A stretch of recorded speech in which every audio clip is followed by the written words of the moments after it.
তার সন্তান তো হারায় নাই, তার স্বজন হারিয়েছে। সন্তান হারার কষ্টটা সে বুঝে না। সন্তান হারানোর কষ্টটা সে যদি বুঝতো তাহলে এতগুলি সন্তানের গুলি লাগতো না, সে এতদিন এভাবে চুপ থাকতো না।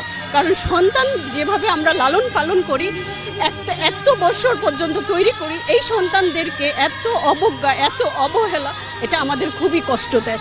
একটা ব্যান থেকে একটা বাচ্চাকে এভাবে টেনে হিঁচড়ে ফেলে আমরা কুকুর বিড়ালকেও এইভাবে ফেলি না। সে একটা সন্তানকে কেন, সন্তানকে আমাদের এতই নিকৃষ্ট বা এতই, আমি এই সন্তানের কষ্ট, এটা আমার সবচেয়ে বেশি ব্যথা দেয়। আমি এটা নিতে পারি না যখন ব্যান থেকে এমনভাবে টেনে হিঁচড়ে ফেলে দেয়, তার গোপনাঙ্গ দেখা যায়। এটা কত কষ্টের, কত অপমানজনক, এটা খুবই লজ্জার। এটা আমি আমার প্রচন্ড, এটা বুলেট আঘাতের থেকে এটা বেশি আমার গায়ে লাগে। এটা আমি নিতে পারি না, কারণ আমার 3টা সন্তান আছে। আমি এই 3টা সন্তানকে কত কষ্ট করে বড় করেছি সেটা আমি জানি, আর আমার আল্লাহ জানে।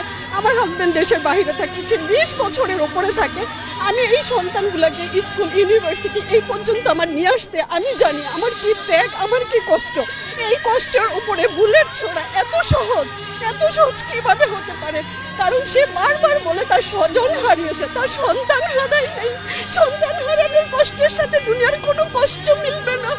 আমরা বাবা মা মারা গেলে মেনে নিতে পারি, আমরা আশা করি আমরা একদিন মারা যাবো, আমার সন্তান সামনে থাকবে। সেই সন্তানই যদি না থাকে, আমি বাসায় কিভাবে থাকি?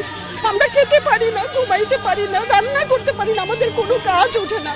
কালকে সারাটা রাত ঘুমাইতে পারি না। 11 নম্বর সেক্টরে যে অবস্থা, কারণ এই স্কুল থেকে আমার বাচ্চা বের হয়েছে, মাইল এসেছে, তাদেরই কত সহপাঠীগুলি মারা যাচ্ছে। আমার মেয়ে দেশের বাইরে থেকে সে প্রচন্ড কষ্ট পাচ্ছে যে আম্মু এটা কিভাবে শেষ করা যায়। কারণ আমার সন্তানটা, আমার ছেলেটা যখন বের হয় বা আমি টেনশনে থাকি, আমার বাসায় কি পুলিশ আসবে? আমার মেয়েটা যখন মা বাসায় আর কিভাবে থাকবো, তখন পারি না, তখন ছেলে মেয়ের সাথে নিয়ে চলে আসছি। আর পারতেছি না, আর সহ্য হয় না। এই সহ্যের কতদিন অবসান হবে আমি জানি না, কিন্তু আমরা এভাবে শেষ হয়ে যাচ্ছি।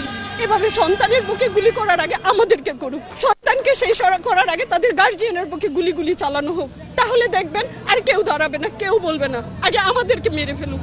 যদি আমরা